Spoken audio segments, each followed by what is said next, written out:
I'm going to give you a quick fix on how to double or even triple your prices.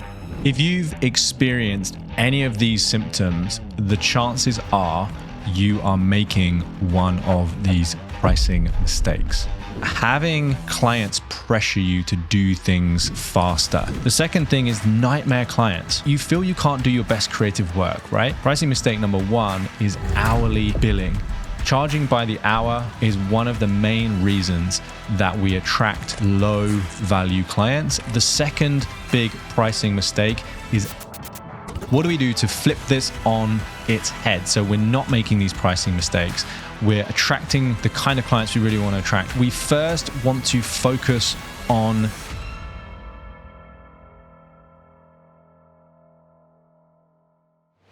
if you've experienced any of these symptoms, the chances are you are making one of these pricing mistakes. So let's look at pricing mistake number one. If you've ever been asked to reduce the number of days or hours that you work, then you are definitely making this first pricing mistake. This is a very, very common request from clients when we price in this particular way. So if you've ever had that happen to you, the chances are you are making this mistake. The second thing that might have happened to you is you might have had this awkward conversation at the end of a project or even during a project where that client has used the amount of required amends, or there seems to be some kind of scope creep, and you tell them that if they want these extra things, then it's going to cost them more money. This is a very classic symptom of this first pricing mistake. The third thing that you may have experienced as a result of this pricing mistake is having clients pressure you to do things faster. So whether that's like a deadline approaching or whether you just feel like you're kind of under pressure to do things quickly, that is typically a symptom of this first pricing mistake. The fourth thing is micromanaging clients. There's nothing worse than this. I remember the feeling when I ran my own agency of clients constantly breathing down my neck, asking what I was working on in that day, asking where we were with particular project amends. Often when I was contracting, clients would want me to come into the office so that I could work near them or they could kind of check on what I was doing. This is a very typical symptom of this first pricing mistake. And then finally, if you feel like your time isn't valued appropriately, I hear this often from creatives. It's like, people just don't seem to value my time. That can show up in lots of different ways. It can show up where people are requesting meetings very often, or they're trying to negotiate with you. It can show up in a variety of different ways, but the feeling ultimately for you is that your time isn't valued appropriately. So what are all of these symptoms of? What is pricing mistake number one? Pricing mistake number one is hourly billing. Charging by the hour or charging by the day is one of the main reasons that we attract low value clients and that we don't get paid what we deserve. The reason this is such a negative way to run a business is because essentially the faster you work, the less you get paid. So the better you get at your skill and the faster you become at this thing, the less money you earn. The other thing I used to find really frustrating when I billed by the hour was I always felt like there was a lot of work that I was doing which was kind of outside of billable hours. It was things that were very difficult to charge the client for. This could be like project management, it could be research, something where if you charge by the hour or charge by the day and you start listing these items, it's often very difficult for a client to swallow those things and agree to pay for them. The third thing is there is just a limited amount of hours in a day or a week. So there is this kind of glass ceiling. And the reason this happens is because the hours aren't quantifiable. And what I mean by that is the perception of value for an hour of somebody's time isn't really quantifiable. it's kind of based on their own metrics. Like, how much is an hour of this person's time worth? Well, that's very hard to measure, right? Maybe it's dependent on how good they are, how successful they are, or whatever. It's usually quantified internally by that person in terms of what they believe that hour of time is worth, opposed to the other way to price, which I'm going to tell you shortly. So these are the kind of disadvantages. And I just want to give you some really tangible examples and talk a little bit about a case study, a client that we worked with. These are one of my favorite case studies right now because they had such significant impact and such incredible results by switching from hourly or day rate based pricing. And I remember when Eric, who's the founder of Studio Hairstrom, he came to me and he said at the beginning, when he used to work out how to price a job, he would have a conversation with a client, he would find out what they need, and then he would literally count on his hand the amount of days that he thought that project would take, and he would give them a price based on his day rate. And he said it literally attracted all of those symptoms, all of those things that I just described were things that he was experiencing on a daily basis. And Eric is top 10% of creative industries. This is not somebody who's just starting out. This is a guy who used to work for Spotify in New York. This is a guy who's been involved in the Beats by Dre branding, who now has Sony Music as clients, right? So this is not somebody who wasn't good at what they do, who didn't have any great portfolio clients, who didn't have any authority. This was somebody who was extremely good at their craft, but was still facing these symptoms. And that's the power of this pricing mistake. That's the power of pricing hourly. Okay, so that's pricing mistake number one. So let's look at pricing mistake number two. And after this, I'm going to tell you what you should do instead. And I'm going to give you a quick fix on how to double or even triple your prices. In this case, this isn't uncommon for our clients. They want a project 7 times bigger than they had ever won previously. And just a side note, the cool thing about this is they're not doing 7 times the work. I want to make that really clear. We're not doubling and tripling our prices, but then doubling or tripling the workload. We're doubling or tripling the prices because of the client's perception and because of the strategy that I'm going to share with you. Okay, so let's look at mistake number 2. So ask yourself if you've experienced any of these symptoms. So the first one is it feels like a race to the bottom. These are words that creatives often tell me. So they're constantly competing on price. Like prospects come to them and say, oh, this is all sounds great, but so-and-so can do it cheaper. And they feel like their price is the only thing that they can adjust. The second thing is they have nightmare clients. Now, most of us know what nightmare clients are like. We've all had them, myself included. But some of the typical things that we experience from nightmare clients when it comes to this specific pricing strategy is wanting a lot more than we feel they've paid for. That's something I hear a lot. So, for example, I've got a client at the moment who works in branding, and she delivered this brand project for somebody, and this person said that's a lot of money, and then started trying to add things on top, said that they weren't happy with this, weren't happy with that. And for that client, that person who delivered the branding, it felt like a very low budget for what they delivered. So this is a really typical symptom where there's almost like a mismatch of expectations, and you have these nightmare clients that are just stressful to work with, that seem to want way more than you've agreed to deliver. The third thing is that you feel you can't do your best creative work, right?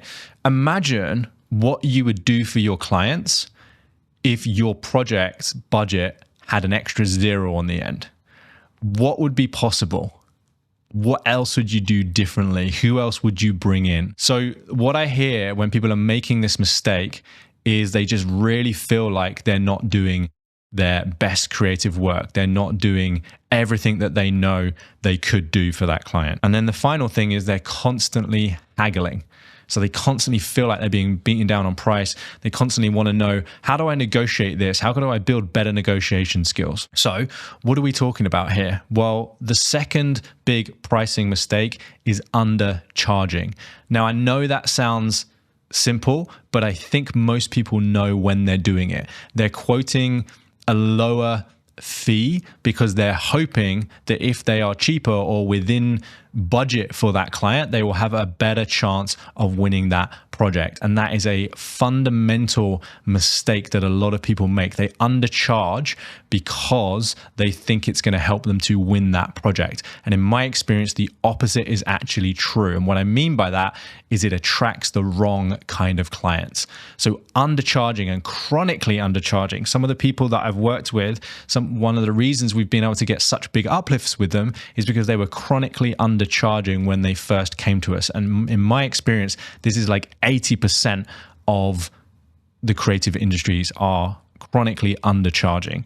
So what are the disadvantages? Well, you probably know this, right? You've probably experienced some of these things before. It feels stressful. Like you've decided to build a business. It's one of the hardest paths to take. So make it fun, make it enjoyable. Like, what's the point of doing this if it's just going to feel stressful all the time? And I hear this from studio owners, I hear this from agency owners, I hear this from freelancers. They're constantly stressed, they're constantly worried about money and where the next project's going to come from. And it's all because they aren't charging what they should be charging. Something incredible happens when you really charge what you should be charging, when you really charge in alignment with the value that you're delivering. It feels liberating, it feels light, it feels easy, and you attract the kind of clients that value what you do. You're not limiting your creative potential, right? Because you have the scope, you have the budget to do something really impressive. You have the budget to do something that allows you to actually have the impact that you know you can have. You feel fulfilled. It feels good because you're able to do that. Less patient. So what I mean by this is when clients have a low budget or when you are undercharging, you have less patience for when they ask for additional things. Now, I've had two clients in exact same scenarios where the client was asking for additional amends or asking for things that they thought weren't in the original brief. One was charging 60K plus for a branding package, and the other one was charging 10K. And the one that was charging 60K had no problem with it. And they just kept the clients happy. And they were almost kind of doing whatever they needed to do to keep those clients happy. And actually, the kind of clients that you attract to that price point are very different. So it's quite easy to keep them happy. Whereas interestingly, the lower value clients, the people that only want to pay that amount, usually have much higher expectations and they're much more difficult to keep happy. So trying to keep them happy and trying to go above and beyond with a low budget or undercharging what you should be charging actually ends up putting you in this situation where you feel stressed and unfulfilled, but also you have less patience for those requests and those demands. And then finally, you can't hire the right people. The amount of times I've had conversations where people have said to me, oh, if only I could afford this person, then it would be amazing and I would do X, Y, and Z. And I'm like, well, why can't you afford it? And they're like, well, the clients don't have the budget or don't pay enough. And that is a chronic symptom of undercharging. So one more example. This is a great one that I love because when I met Will and when we first started working together, he was doing kind of £1,500 logos. That's kind of the price range he was in, 1,500 to 2,000. By the time we finished working together, he was doing 15K plus branding projects, but he wasn't doing 10 times the work. And I really want to stress this. The strategy I'm sharing with you isn't just about delivering way more value. It's also not about just adding an extra zero on the end of what you do. Like, I'm assuming if you're watching this video, you're already good at what you do and you're already delivering value for clients. But there's a difference between reality, as in how good you are at what you do, and perception, how that client perceives those things. And the reason for that mismatch of reality and perception are these mistakes that I am talking about right now. So undercharging is a chronic one.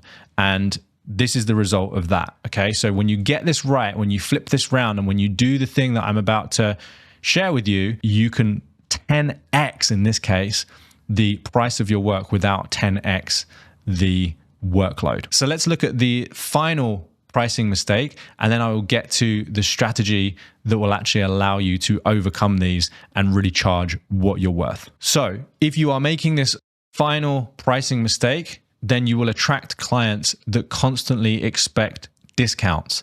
This one is super common. Not only do they expect discounts, but the people who they refer you to also want a discount. And so you're kind of trapped in this cycle. And then second to last, you feel like you're giving away too much. So you feel like you've agreed to something, but maybe now you're regretting agreeing to that thing. And then finally, feeling like you always have to give discounts.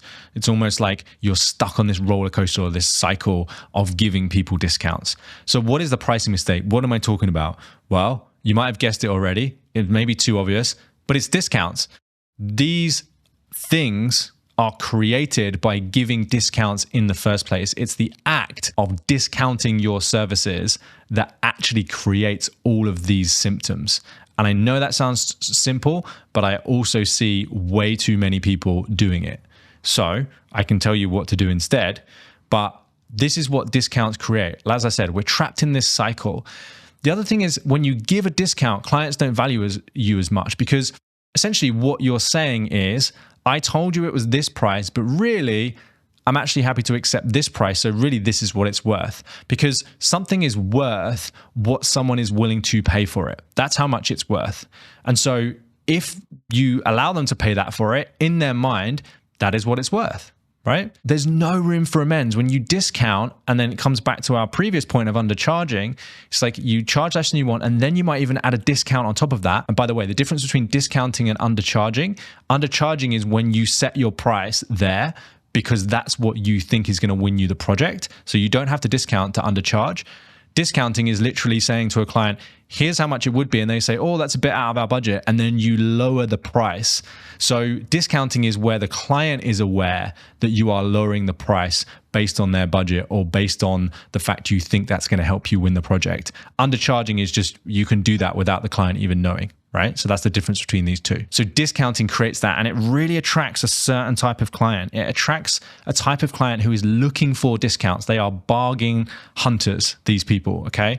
And so you will attract these people into your experience. You will attract these people to your agency.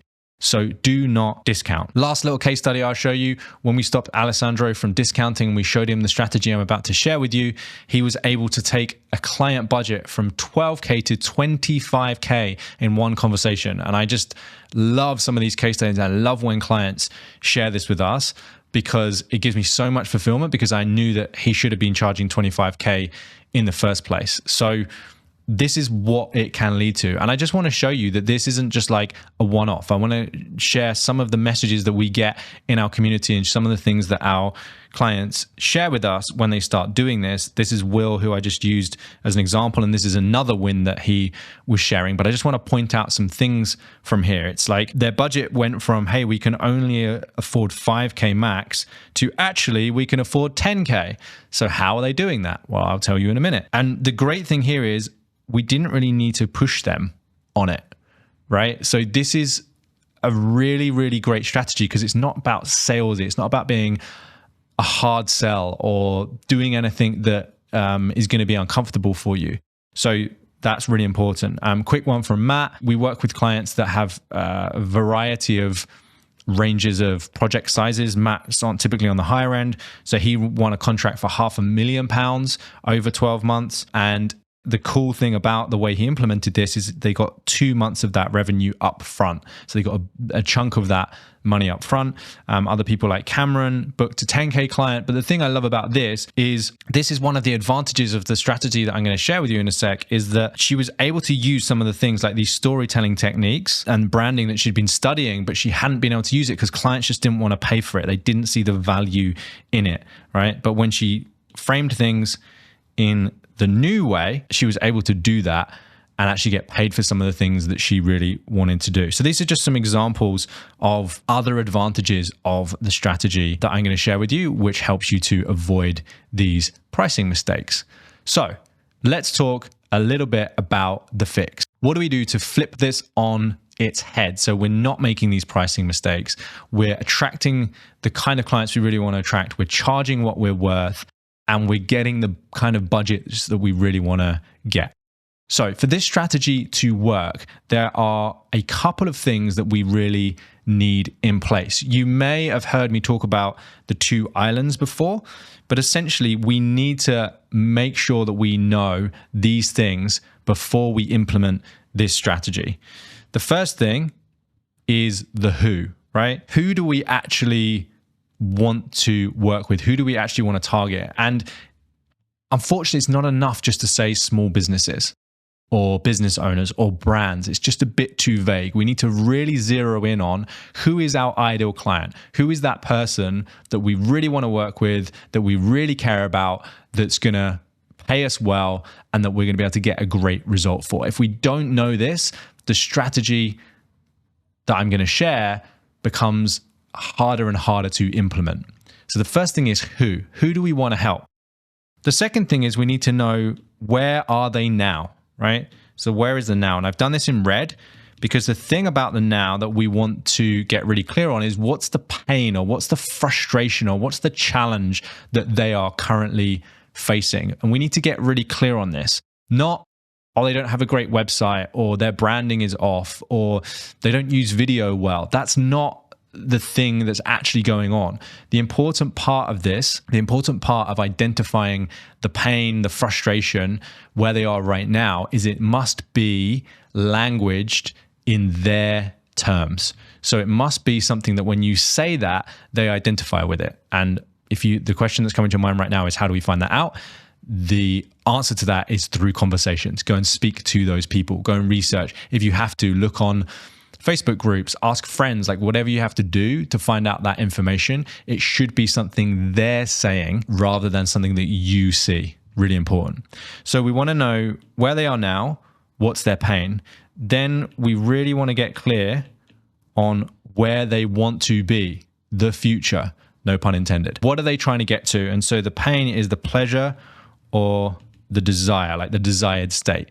Now, this is kind of business 101, but it really is important before we look at this next piece of the strategy, which is the fix to all of these pricing pieces. If you don't get this right, the strategy I'm going to share will not work for you and for your business. Okay. So we need to establish this. Who do you want to help, or who are you looking to help? Where are they now? What are they frustrated with? What annoys them? Where do they want to be? What is their desired state? And I'm going to show you some examples. These are clients that I've worked with and that we've helped kind of reposition their business. So the first one I'm going to take is Kai. And the reason I'm choosing Kai is because he's got a great podcast on our channel. If you want to go and listen to our podcast interview with him, it's a really cool episode. The second reason I'm choosing him is try and guess what he does. What service does he provide from his LinkedIn profile? And I think you will find it very hard. So he's on a mission to humanize tech brands and make customers think of them as friends. Okay. So I'm starting with this because it's kind of the slightly more nebulous out there in terms of he's taken his service totally out of the equation of how he's pitching himself. So we want to know what they're trying to get. So who does he work with? Well, he works with tech brands. It says right here. What do they want? Well, they want their customers to think of them as friends. And this is something that's actually come out of his customers' mouths. This is the desire. We want to create a customer friendly. We want our clients to think of our platform or our technology as friends, the same way they think about their friends, right? So he's really honed in on who, and he's really honed in on the desire. He hasn't got the pain point here in his actual title, but he talks about the pain points further on in his profile. Another one, let's look at Izzy. So Izzy's a cool client we got to work with, ex-Disney. He worked for Disney for 20 years and now runs a branding studio. So Izzy's a little bit more clear with how he gets that, but still, he's talking here, if we zoom in a little bit, he's talking here to 7-figure startup founders, and the outcome is to create an indisputable market position. And how does he do it? Through brand strategy. So he's got the who, he's got the what, and he's got the how. Okay. So he's got this dialed in before he then implements this strategy. And then finally, Sergey. So Sergey's is again very straightforward. Who does he help? Well, he helps education companies. What does he help them to do? Deliver world-class training experiences or world-class learning experiences. How does he do it? Through custom-built software, right? So until you have this bit nailed down, this strategy is less effective. So let's talk about what is the strategy, what is the fix for these pricing mistakes and the way to attract these ideal clients. So the concept is that we first want to focus on the outcome, the desire, the future state. Where do they want to be? That's the first thing we're really going to think about and we're really going to get clear on. Once we are clear on that, we want to think about how we can get them as close as possible to that outcome. And this is what I talk about with your process or unpacking your intellectual property. How do you actually get your clients from where they are now to where they are trying to get to? What is the process? And one of the best questions that I ask when clients are trying to figure this out is, if you only got paid when you delivered that outcome for your clients, what are all of the things that you would need to do to feel confident that you were going to get paid? And that question allows us to take a little bit of responsibility for that outcome. It allows us to think, like, what are all the things that we would need in place, both from their end and from our end, in order to get them as close as possible to that outcome? Now, I know that we can never guarantee anything. We can never guarantee an outcome, but we can get really good at getting people as close as possible or getting people to that outcome consistently. And that's all we really want to do as creative service providers. We want to take the focus off of ourselves and what we offer, branding, design, illustration, whatever it is, and put it onto the client and what they want. So how do we get them there? And oftentimes for people that have been doing this a while, they find this question difficult to answer. And I was using this metaphor in a coaching call the other day. It's a little bit like learning how to drive a manual car, or drive stick, as you guys might say in the States. When you first learn to do that, it feels really overwhelming. There's a million and one things happening. You've got to change gear. You've got to put the clutch out and you've got to balance that with the accelerator. You've got to indicate, turn the steering wheel, look in your wing mirror, all at the same time. And it feels really overwhelming. But gradually, as you start to learn and that starts to become subconscious, you get to a point where all of a sudden you realize, oh my God, I've been driving and I haven't really been thinking about it, right? So once you've done that for then 15, 20 years, which a lot of creatives have, they've been practicing that craft, practicing that skill for such a long time. If you then ask someone to describe how they do that, that becomes a really difficult thing to do. They're like, what do you mean? I'm just driving, right? Like, no, but what are you doing now? And why are you doing it? And it feels really confusing because you've almost got to explain that subconscious process. And that's exactly what happens here. So if I'm working with a videography company and I say, well, how do you actually get the client the result? They're like, well, I don't know. I suppose we film the film and then we understand their goals. I'm like, no, on a way more granular level, what are all the things that you need in place? And so getting that out and getting that process out is an essential part of this strategy, allowing you to double, triple, 10x your prices and get those higher value clients. So that's the first part. You need to be able to unpack that process. The second part is then how we present that process. And this is where packages come in. So I really want you to think about, instead of selling a service, we're selling a product. So we're selling an outcome. Here's an example of something I just pulled off online. And this really shows how you could package that process. And this is kind of different tiers depending on what the outcome is and what that person wants to achieve.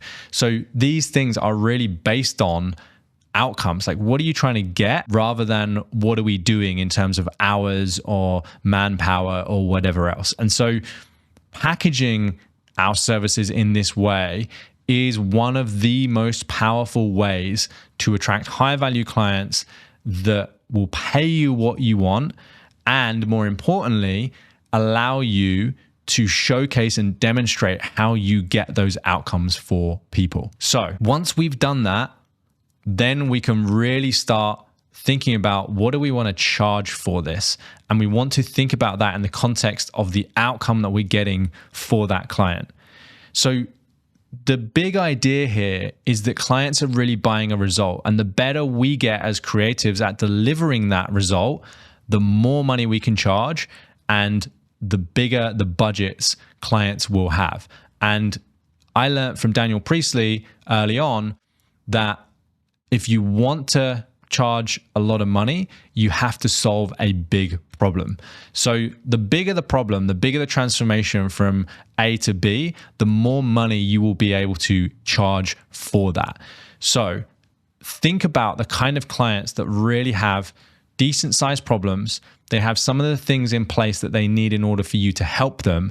And you get excited about solving that problem. And you know that you have the ability and the skill to solve that problem. And then package that up, present that in a way that is based on the outcome that they're getting, not on the process that you do internally. Like, they don't care about the web design, the illustration, the animation. They care about what that can potentially do for them. So I said at the beginning that I would give fixes for these specific mistakes, and I'm a man that is true to my word. So just to summarize, instead of hourly billing, we want to bill based on value.